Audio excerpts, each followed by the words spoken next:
Happi House, presented by Creative Kid Stuff. We're taking a second look at some of our favorite projects with Rona, and she is teaching me how to make some oversized yard games on a budget. Helpful hanging hacks for you, brought to you by my favorite contractor, Rona. We are in the kitchen, actually making a kitchen. Learn how. Hi, I'm Happi. I learned early on things are much easier with a little help. I also have a few tricks of my own to share. It's go time, people. Welcome to the Happi House, presented by Creative Kid Stuff. After one of our segments, the oversized outdoor games, you actually had a gift to give. I did, but I talked such a big game. I loved it so much that I kept it for myself. It's still on my Four Seasons porch. All right, let's start with what you call yardzy. So how did you make this? So what I did is I actually had a leftover piece of 4x4 cedar that was 4 feet long. Like a deck post? Is that I did. I had a leftover deck post out of cedar. And at the home improvement store, they made the cuts for me at 3.5 inches. And at 3.5, they turn out perfectly cubical. And then you were telling me that you did actually drill holes and paint in there, but that was challenging. So maybe just painting the dots on is best. And that's a lot of drilling, whereas I think just painting would be easier. Painty, super Sharpie. Fun. And then you laminated these sheets so you can use just a dry erase marker on it to keep score. And I love the idea for just having this paint bucket as a storage container. Absolutely. And if they wanted to, they can put the lid on and shake the whole bucket upside down and go crazy, or just barely. Yep. So then we've got here a gigantic Jenga type game. Yes. This one I used 6 2x4s, and they're about $3 to $4 a piece. You need 54 pieces. So I made each 2x4 10.5 inches long. The math works. You can just trust me on it. They line up pretty well. Perfect. I wouldn't paint them. I wouldn't poly them. They might get sticky in the hot sun when you're trying to slide them in and out. Just leave it raw. I love it. All right, this is my favorite. Is it? How fun would it be to have a gigantic cribbage board for your yard? I saw these crates. They're all over the place. In the raw form, they look, do you want me to pick it up? Yeah, let's see it. In the raw form, they look like this. Again, at like a big box hardware store? Is that where this is from? Even the art stores are carrying them. The box stores also carry legs if you want to make it a table, so you can have like a coffee table. It's functional. The top is a piece of plywood that in its raw form looks like this. Again, cut down at the store? Yeah, they cut it. I'm guessing one of the most challenging parts of this project is drilling the holes. So you looked at a cribbage board and sort of guesstimated, or how did you do this? You know what? This made it very simple. This is 36 inches long. A cribbage board, not that you want to know all the technicals, but a cribbage board has 120 holes plus the start hole. Okay. So each leg is 30 holes. This is 36 inches long. All I did is I put an inch in between each hole, and then at the sets of 5, I made it in each 1.5 inches. Perfect. So just draw your straight line on, go down an inch, an inch, an inch, an inch. That's drill awesome. your holes. Awesome. And then this has storage for our Jenga if we want to. Or other kinds of decks, or the dice, or dice, So I'm gonna go ahead and put this on top. Oh, that is so cute, Rona. Thank you. Rona, originally when I was talking to you about this project, I sort of thought we would use like dowels and have to cut those down for the holes, but you of course have outsmarted me, girl. And use golf tees. That is pure genius for our cribbage board.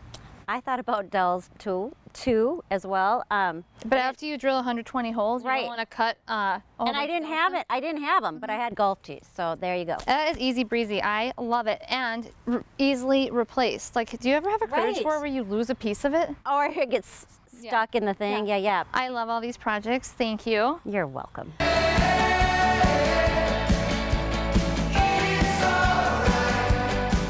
I'm with my favorite contractor, Rona, and you are going to show me some helpful hanging hacks, ways to make hanging things easier. I know the basics, but I feel like you have so much to share with me. So we've got some stuff here. Take me through, Rona. Okay. First, most important thing, get yourself a level. How do you know if your level is good? It's not the amount of money that you spend, it's whether or not it's level. The good way to tell. Okay, there's a little test that you should do before you buy a level. Turn it this way, set it down, that marks level. Even if it's not level, wherever that little bubble is, it should be in the same exact spot when you flip it over. Got it. If it's not, stay clear. It's not a good level. All right? Hack number 1, make sure your level is level. Genius, right? Yes. Seems so easy. Okay. All right, hack number 2, get yourself a 5-gallon paint stick, put a little screw in on the bottom, have it come out the back side. Use this to hang your picture up when you get it to the height that you want it. Boom, diddy-da. Push it in. So pound it in a little bit, okay? Yep, and then it'll leave a mark, and that's where you'll take your screw and you'll screw your picture in. All right. No Easy measurement, enough. no measurement needed. Okay, bigger, heavier items. Let's take a stud finder. Let's find our stud. When we're doing that, sometimes it gets them, sometimes it doesn't, but you have to like mark your stud. Kind of tricky. Easier solution, get a magnetic stud, no batteries needed. And then when it actually sticks to the wall, that means you found a screw inside of a stud, which means 16 inches over, there's another stud, and now you've got your studs. Is that the middle of the stud then? Is the screw in the middle of the stud? You don't know if it's in the middle, but it's in there good enough to be holding the sheetrock in. So you have 1.5 inches to play with. Wherever that is, you're on wood. Okay. So moving on, every 16 inches, you will have a stud, and that makes it easier for you to hang items. I love this because I don't like running out of batteries. Right. Right, when I want to do a project. You know what I don't like? I don't like having irregular signals that aren't in a stud. Okay, toothpaste. Why toothpaste? White toothpaste is your friend. It's pasty. It's kind of like joint compound. You make a mess up on your wall. You put it on your finger, put it over the hole. It will not stain. Come back later, wipe off the excess. That's it. And it covers it up. It covers it up. Toothpaste, who knew? Toothpaste. Okay, tape. Why painter's tape? I love tape. I use tape for everything when I'm hanging pictures. I put it across my entire section. I mark off a level line. It makes it visually easy for me to see what's level, what's not. The other thing I like about it is if you tear a piece off and you put it on your sheetrock, right above where you're going to drill, have the sticky side up. Then when I come in to drill, Look at this. I gotta show her. This is amazing. Look at it caught all the dust. it does. And now it doesn't go down into the carpet. You don't need to vacuum. You know what else is genius, and I've never thought about it? I never use tape, painter's tape, to mark my level line. I always just draw pencil and then try to like wipe it Yeah. with Windex or something after. So this is a Yeah. much better idea. Yeah, I love this. I love this. And then you can check it twice too. If you mess up on where your mark is, make another one. Who cares? Okay. All right. What else you got for me? Okay, then I have this poster tack. I like it because when your things are wiggly jiggly up on the wall and every time the wind blows, it tilts. Get these, warm them up in your fingers. They're like gum, roll them a little bit like clay. Stick them on the back of your picture and then hang your picture up and your picture will just stay put. That is a really great tip because I have some pictures on the opposite side of like a staircase, and every time my kids go up and down those steps, I swear the pictures are just so wonky. Right, and it drives you crazy every time you walk by. I straighten them all the time. The other thing that this is nice for is if your picture isn't perfectly level, you got a little wiggle, this will help level it. Yeah, So, that's awesome. okay, and then last but not least, what I really like is I get a tape measure. If I have some more sophisticated brackets on the back of a picture, Yeah, I buy things like this all the time, and so you're supposed to somehow know exactly what space you have between these, and it needs to be level. It's kind of a problem. it is, and it's not, unless you know little tricks, it's not always easy. Okay. So the first thing I recommend is we'll pick this, well, you'll hold it. Okay. We will pick this longer side. I've already measured the distance from here to here and marked the halfway point. So at 9.25 inches, that's the midpoint, right? So now moving on, we're gonna take the tape measure. I put tape on the very end and tape where, You approximately think the other thing's going to be? yep, and then you mark it. So I go this edge, I know on this edge, right? The last thing you wanna do is make sure the distance from the top is the same. And so you just, Tricky. here it is on my tape. And here it is. These happen to be level, but they're not always level. Yeah. And then you just take this And on your tape, I know that my center I put on the back there is 9 1/4 inches. Okay. Line your 9 1/4 inches right here, then mark on the line right here and right here where my other endpoint was. And that's where you drill your holes. And then when you put your picture up, you'll be right on it. You don't even have to look at an 1/8, a 1/16 of an inch. You don't have to worry about that. It's all marked. It's a visual. Do you have any other fantastic tips for me? I just want you to be fearless. Be brave. You can do it. Worst case scenario, you put a hole in the wrong place, you grab a little white toothpaste. That's it. Yeah. Girls with tools. Girls with tools.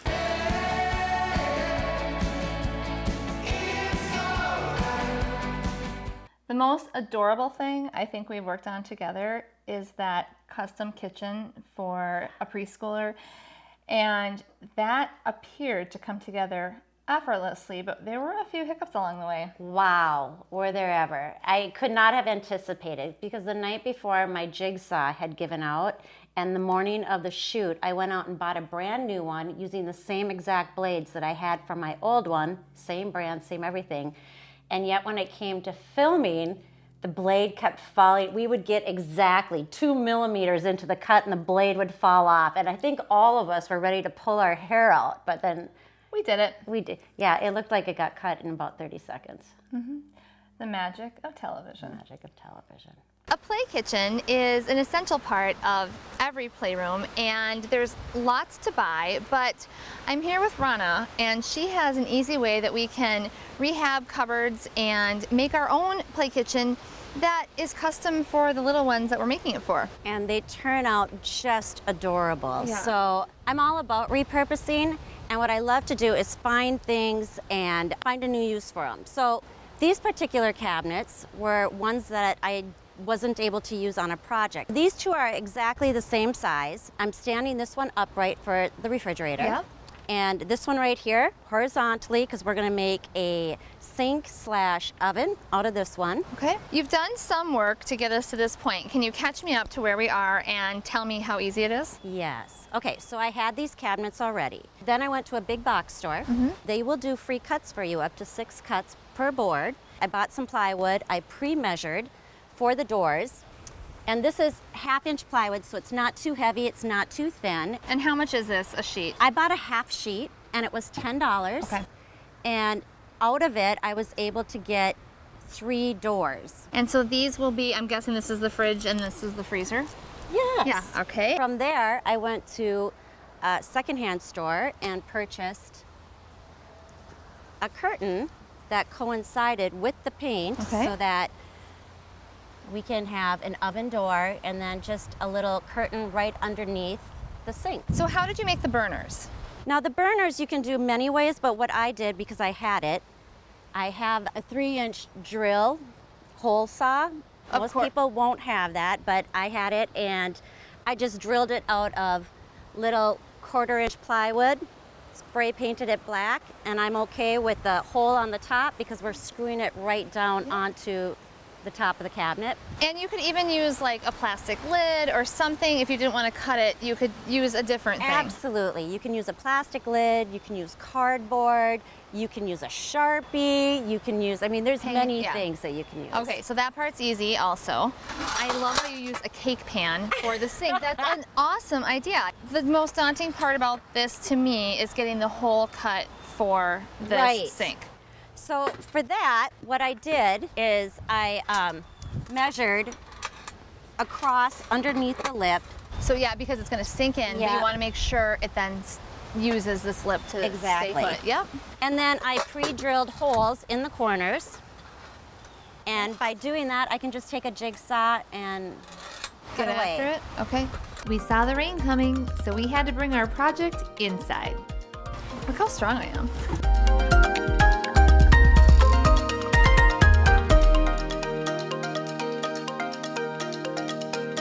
Rona, we moved in from the rain, and Yes. we're going to continue. We're not gonna let a little rain slow us down. No way, we have shelter. And we have things to get done. We do. We talked about cutting the sink, and you've drawn this out for the cake pan, but another option, if people aren't as ambitious, is to take something like this stainless bowl and literally just drill it down or glue it. Because I think this would look really cute. I think it would look adorable. Okay, so the faucet was found for free. Oh, online. I love free. So this would be adorable as well as a cake pan. Let's, though, get started. I love that you brought up that the faucet was free, because I think I've seen a lot of times on websites, like neighborhood websites or other sort of communal websites, you can find cupboards for free, faucets for free. Yes. People want things like that out. They don't want to deal with it. And they're conscious about not throwing everything into the landfill if somebody else can find a purpose for it. So I think it's great. that's where we step in. It's time for power tools.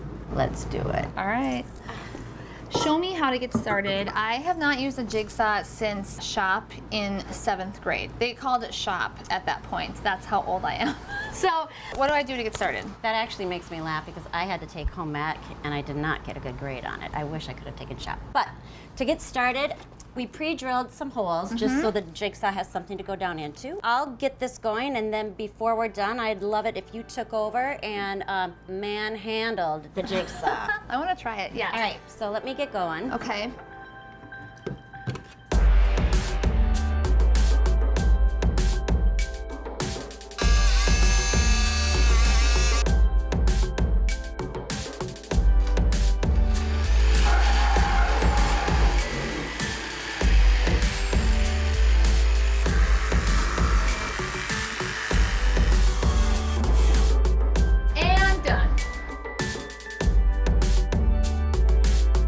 It's the moment of truth. We had some challenges while drilling this hole, but now we need to see if this pan fits in here. I have no worries. Okay. Why are you crossing your fingers? And my legs. Okay. Woo! So measure twice, cut once. Exactly. All right, now we need our faucet, I'm guessing. How Yes. are we gonna do that? All right, so I've got a great big, I've marked where I want the faucet to be. I've got a great big drill bit. You're gonna drill that in? Okay. Do you want to do it? I can try. Okay. All right. All right, I'm gonna put my safety glasses on. There you go, you got that. Here, I'll hold the back end for you. What is happening? Do you see how it's starting the fire? It's going into wood on the back side. Yeah. Okay, so now, Back up. you got me? Yeah. There we go. Perfect.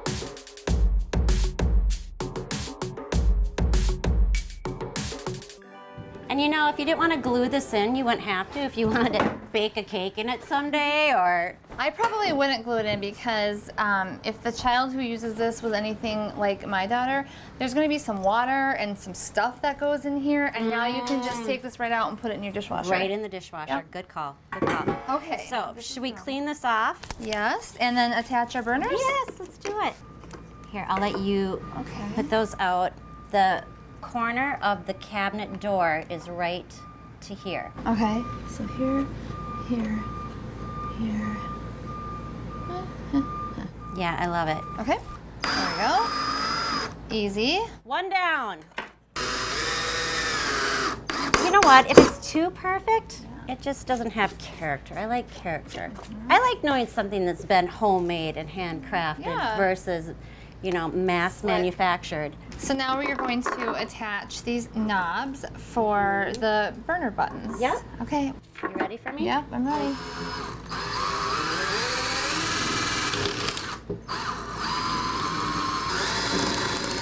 This is not an ordinary cooktop. This is a 5-burner. It's like Viking quality. The oven knobs look great. What is our next step? Okay, now let's lay it on its back and let's attach the oven door.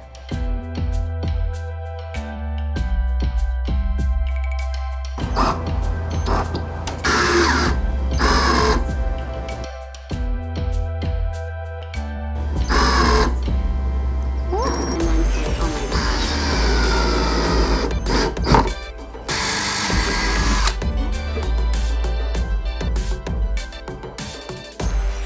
Now we're going gonna attach this adorable curtain you found Yes. to the front.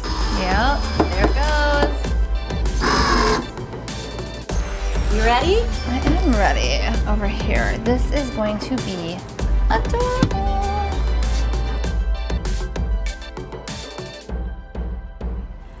Rona and I have finished the kitchen. It is adorable, Rona. So we left off with the fridge. Tell us about what we did to finish the fridge. The only thing we had left to do was to mount the handles, which it was the same exact procedure as we did with the oven. So I mounted the handles and threw on a couple of hinges down on the side. That was it. I love the color scheme we used on this because a lot of times people think of kitchens as just for girls. Yeah. But my boys loved playing with their play kitchens. So this is gender neutral. You could customize it. You can. How much do you think we spent on this project? You know, I added it all up and getting a lot of things for free. We spent under 50 bucks.